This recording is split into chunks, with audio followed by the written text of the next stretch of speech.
بسم اللہ الرحمن الرحیم۔ السلام علیکم ورحمۃ اللہ وبرکاتہ۔ محترم ناظرین، 12 ربیع الاول کو عید میلاد النبی صلی اللہ علیہ وسلم منانے کا رواج کچھ عرصہ سے مسلسل چلا آ رہا ہے۔ چونکہ عہد صحابہ کرام رضوان اللہ تعالیٰ عنہم اجمعین اور قرون اولیٰ میں اس عید کا کوئی پتہ نشان نہیں ملتا، اس لیے اکابر علماء حق ہمیشہ یہ کہتے آئے ہیں کہ یہ دن منانے کی رسم ہم میں عیسائیوں اور ہندوؤں سے آئی ہے۔ تاریخی اسلام کے ابتدائی دور میں اس کی کوئی بنیاد نہیں ملتی، لہٰذا اس رسم کی حوصلہ افزائی کے بجائے حوصلہ شکنی کرنی چاہیے۔ مسلمانوں کا اصل کام یہ ہے کہ وہ ان رسمی مظاہروں کے بجائے سرکار دو عالم صلی اللہ علیہ وسلم کی تعلیمات کی طرف متوجہ ہوں، اور ایک دن میں عید میلاد منا کر فارغ ہو جانے کے بجائے اپنی پوری زندگی کو آپ صلی اللہ علیہ وسلم کی تعلیمات کے سانچے میں ڈھالنے کی فکر کریں۔ شروع میں محفل میلاد کا تصور ایک ایسی مجلس کی حد تک محدود تھا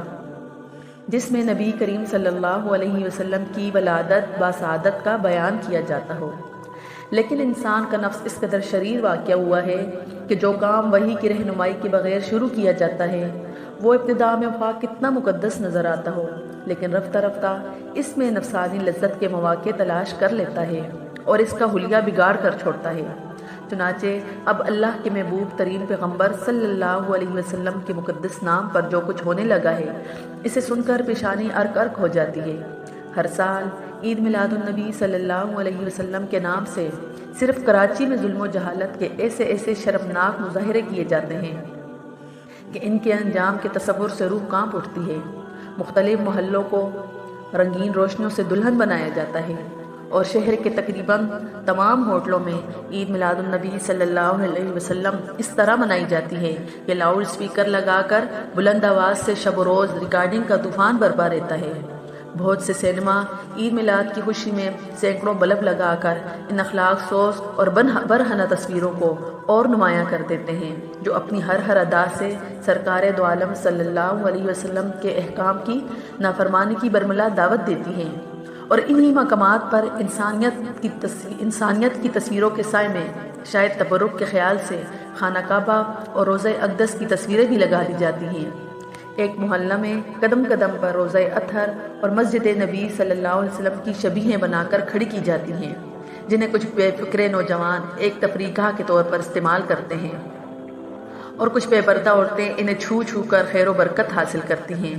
اور ظاہر ہے کہ جب پورے محلے کو روشنیوں میں نہلا کر جگہ جگہ محرابیں کھڑی کر کے اور قدم قدم پر فلمی ریکارڈ بجا کر ایک میلے کا سماں پیدا کر دیا جائے تو پھر عورتیں اور بچے ایسے میلے کو دیکھنے کے لیے کیوں نہ پہنچیں، جس میں میلے کا لطف بھی ہے اور معاذ اللہ تعظیم رسول اللہ صلی اللہ علیہ وسلم کا ثواب بھی۔ چنانچہ رات کو دیر تک یہاں تفریح باز مردوں، عورتوں اور بچوں کا ایسا مخلوط اجتماع رہتا ہے جس میں بے پردگی، غنڈہ گردی اور بے حیائی کو کھلی چھوٹ ملی ہوتی ہے۔ مفتی تقی عثمانی صاحب فرماتے ہیں کہ میں ایک روز اس محلے سے گزرتے ہوئے یہ دلدوز مناظر اپنی آنکھوں سے دیکھ رہا تھا۔ اس محلے سے گزرتے ہوئے ایسا محسوس ہو رہا تھا جیسے خاتم النبیین صلی اللہ علیہ وسلم کا لایا ہوا دین پکار کر کے فریاد کر رہا ہے کہ محمدی عربی کے نام لیواؤ، تم گمراہی اور بے حسی کے کس اندھے غار میں جا گرے ہو۔ کیا سرکار کائنات صلی اللہ علیہ وسلم کے احسانات کا بدلہ یہی ہے کہ انہی کی محبت و عظمت کے نام پر ان کی ایک ایک تعلیم کو جھٹلاؤ، ان کے ایک ایک حکم کی نافرمانی کرو، اور ان کی یاد منانے کے بہانے جاہلیت کی ان تمام رسموں کو زندہ کر کے چھوڑو جنہیں اپنے قدموں تلے روننے کے لیے آپ صلی اللہ علیہ وسلم تشریف لائے تھے؟ خدا کے لیے سوچو کہ جس ذات کو ساز و رباب کے توڑنے کے لیے بھیجا گیا تھا، اس کے جشن ولادت میں ساز و رباب سے کھیل کر تم کس غضب الہی کو دعوت دے رہے ہو؟ جس ذات نے عورت کے سر پر عفت و عصمت کا تاج رکھا تھا اور جس نے اس کے گلے میں عزت و آبرو کے ہار ڈالے تھے، اس کی محبت و تقدیس کے نام پر تم عورتوں کو بے پردگی اور بے حیائی کے کس میلے میں کھینچ لائے ہو؟ جس ذات نے نام و نمود، ریا و نمائش، اسراف و تبذیر سے منع کیا تھا، یہ نمائشیں منعقد کر کے تم کس کی خوشنودی حاصل کرنا چاہتے ہو؟ اگر دین کی کوئی صحیح خدمت تم سے نہیں ہو سکتی، اگر تم اپنی عام زندگی میں اللہ کی نافرمانیوں کو ترک نہیں کر سکتے، اگر محمد صلی اللہ علیہ وسلم کی تعلیمات تمہارے عیش پرست مزاج کو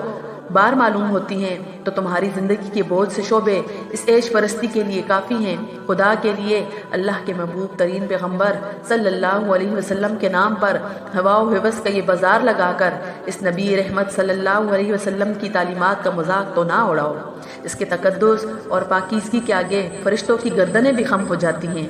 اپنے گریبانوں میں منہ ڈال کر دیکھو کہ رسول اللہ صلی اللہ علیہ وسلم کے ایک ایک حکم کی نافرمانی کرنے کے بعد تم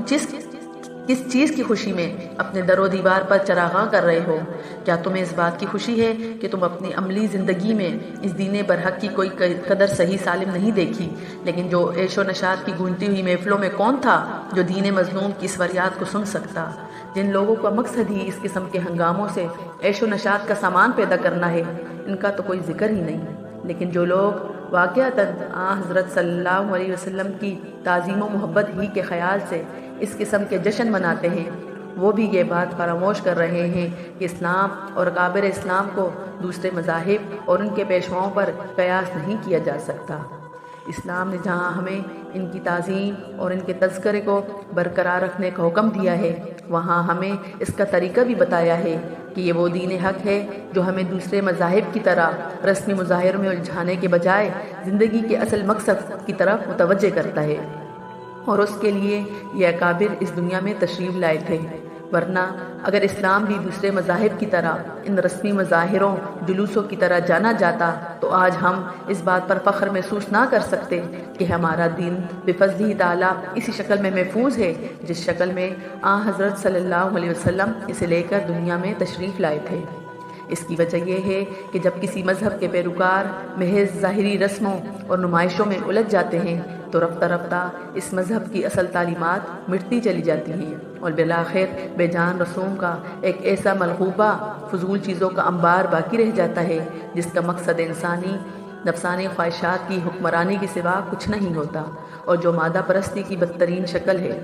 ان تمام تقریبات کا اصل مقصد تو یہ ہونا چاہیے تھا کہ ان کے ذریعے وہ خاص شخصیت یا وہ خاص واقعہ ذہن میں تازہ ہو جس کی یاد میں وہ تقریب منعقد کی جا رہی ہے، اور پھر اس سے اپنی زندگی میں سبق حاصل کیا جائے۔ لیکن انسان کا نفس بڑا شریر واقع ہوا ہے، اس نے ان تہواروں کی اصل روح کو تو بھلا کر نابود کر دیا اور صرف وہ چیزیں لے کر بیٹھ گیا جس سے لذت اندوزی اور عیش پرستی کی راہیں کھلتی تھیں۔ اس کی وضاحت ایک مثال سے ہو سکے گی۔ عیسائی قومیں ہر سال 25 دسمبر کو کرسمس کا جشن مناتی ہیں۔ یہ جشن دراصل حضرت عیسیٰ علیہ السلام کا جشن ولادت ہے، اور اس کی ابتدا اسی مقدس انداز سے ہوئی تھی کہ اس دن حضرت عیسیٰ علیہ السلام اور آپ علیہ السلام کی تعلیمات کو لوگوں میں عام کیا جائے گا۔ چنانچہ ابتدا میں اس کی تمام تقریبات کلیسا یعنی عیسائیوں کے عبادت خانے میں انجام پاتی تھیں، اور ان میں کچھ مذہبی رسومات ادا کی جایا کرتی تھیں۔ رفتہ رفتہ اس جشن کا سلسلہ کہاں سے کہاں تک پہنچ گیا۔ کئی صدیوں تک کرسمس خالصتاً ایک کلیسا کا تہوار تھا جسے کچھ مذہبی رسوم ادا کر کے منایا جاتا تھا، لیکن جب عیسائی مذہب پرستوں کے ممالک میں پہنچا تو اس میں سرمانی نقطہ انقلاب کی بہت سی تقریبات شامل ہو گئیں، اور اس طرح کرسمس ایسا تہوار بن گیا جو بے وقت مذہبی بھی تھا اور لادینی بھی۔ اس میں تقدس کا پہلو بھی تھا اور لطف اندوزی کا سامان بھی۔ اب کرسمس کس طرح منایا جانے لگا؟ رومی لوگ اپنی عبادت گاہوں اور اپنے گھروں کو سبز جھاڑیوں اور پھولوں سے سجاتے تھے۔ پرانے زمانے کے پادری بڑے اہتمام سے امر بیلیں جمع کرتے اور اسے اپنے گھروں میں لٹکاتے۔ سیکسن قوم کے لوگ سدا بہار پودے استعمال کرتے۔ پھر کس طرح کرسمس ٹری کا رواج چلا، چراغاں اور آتش بازی کے مشغل اختیار کیے گئے۔ قربانی کی عبادت کی جگہ شاہ بلود کے درخت نے لے لی، مذہبی نغموں کی جگہ عام خوشی کے نغمے گائے گئے، اور موسیقی کرسمس کا ایک عظیم جز بن گئی۔ اگرچہ کرسمس میں زیادہ زور مذہبی پہلو پر دیا گیا تھا، لیکن عوامی جوش و خروش نے نشاط انگیزی کو اس کے ساتھ شامل کر کے چھوڑا، اور پھر گانا بجانا، کھیل کود، رقص، ناٹک بازی اور پریوں کے ڈرامے تقریبات کا حصہ ہو گئے۔ لہٰذا ایک طرف کرسمس کے ارتقاء کی یہ مختصر تاریخ ذہن میں رکھیے، اور دوسری طرف اس طرز عمل پر غور کیجیے جو چند سالوں سے ہم نے جشن عید میلاد النبی صلی اللہ علیہ وسلم منانے کے لیے اختیار کیا ہوا ہے۔ اسلام اس ذات کا مقرر کیا ہوا دین ہے جو اس کائنات کے ذرے ذرے سے باخبر ہے، جس کے علم محیط کے آگے ماضی، حال اور مستقبل کی سرحدیں بے معنی ہیں۔ وہ انسانی نفس کی ان فریب کاریوں سے پوری طرح واقف ہے جو تقدس کا لبادہ اوڑھ کر انسانیت کو گمراہ کرتی ہیں۔ اس لیے اس نے خاص واقعات کی یادگار قائم کرنے کے لیے ان تمام طریقوں سے پرہیز کا حکم دیا ہے جو ان کی اصل روح کو فنا کر کے انہیں عیش و عشرت کی چند ظاہری رسوم کے لیے بہانہ بنا سکتے ہوں۔ چنانچہ حضرت صحابہ کرام رضوان اللہ تعالیٰ علیہم اجمعین اور حضرت تابعین کے دور میں ہمیں کہیں نظر نہیں آتا کہ انہوں نے سرکار کائنات کی ولادت باسعادت جیسے عظیم الشان واقعے کا کوئی دن منایا ہو۔ اس کے برخلاف ان کی تمام توجیہات حضرت صلی اللہ علیہ وسلم کی تعلیمات کو اپنانے اور آپ کے پیغام کو پھیلانے کی طرف مرکوز رہیں، اور اسی کا نتیجہ ہے کہ 1400 سال گزرنے پر بھی ہم مسلمان بیٹھے ہیں، اور اگر اسلام پر عمل کرنا چاہیں تو یہ دین ٹھیک اسی طرح محفوظ ہے جس طرح آپ صلی اللہ علیہ وسلم نے حضرات صحابہ کرام تک پہنچایا تھا۔ لہٰذا اگر ہم اپنے اسلاف کے اس طرز عمل کو چھوڑ کر غیر مسلم اقوام کے دن منانے کے طریقے کو اپنائیں گے تو مطلب یہ ہوگا کہ ہم دین کے نام پر کھیل تماشوں کے اسی راستے پر جا رہے ہیں جس سے اسلام نے بڑی احتیاطی تدابیر کے ساتھ ہمیں بچایا تھا۔ آپ کو معلوم ہے کہ اسلام نے غیر مسلم اقوام کی مشابہت سے پرہیز کرنے کی جا بجا انتہائی تدبیر کے ساتھ تلقین فرمائی ہے۔ انتہا یہ ہے کہ عاشورہ محرم کا روزہ جو ہر اعتبار سے ایک نیکی ہی نیکی تھی، اس میں یہودیوں کی 10 تاریخ مشابہت سے بچانے کے لیے یہ حکم دیا گیا کہ صرف 9 یا 11 تاریخ کا روزہ نہ رکھا جائے بلکہ اس کے ساتھ بھی رکھا جائے تاکہ مسلمانوں کا روزہ عاشورہ یہود سے ممتاز ہو جائے۔ غور فرمائیے کہ جس دین حنیف نے اس باریک بینی کے ساتھ غیر مسلم اقوام کی مشابہت سے بچنے کی کوشش کی ہے، اس کو یہ کیسے گوارا ہو سکتا ہے کہ سرور کائنات صلی اللہ علیہ وسلم کا یوم پیدائش منانے کے لیے ان کی نکالی شروع کر دی جائے جنہوں نے اپنے دین کو بگاڑ کر کھیل تماشوں میں تبدیل کر دیا ہے۔ مذکورہ بالا حقائق کے پیش نظر ہم اپنے ملک کے تمام علماء، دینی رہنما، مذہبی جماعتوں اور با اثر مسلمانوں سے اپیل کرتے ہیں کہ وہ اس مسئلے پر پوری سنجیدگی کے ساتھ غور فرمائیں، اور ہماری یہ اپیل صرف اہل حدیث اور دیوبندی مکتبہ فکر کے حضرات کی حد تک محدود نہیں بلکہ ہم بریلوی مکتبہ فکر کے حضرات سے بھی یہی گزارش کرنا چاہتے ہیں کہ عید میلاد النبی صلی اللہ علیہ وسلم کے نام پر جو المناک حرکتیں اب شروع ہو گئی ہیں وہ یقیناً ان کو بھی گوارا نہیں ہوں گی۔ وآخر دعوانا الحمدللہ رب العالمین۔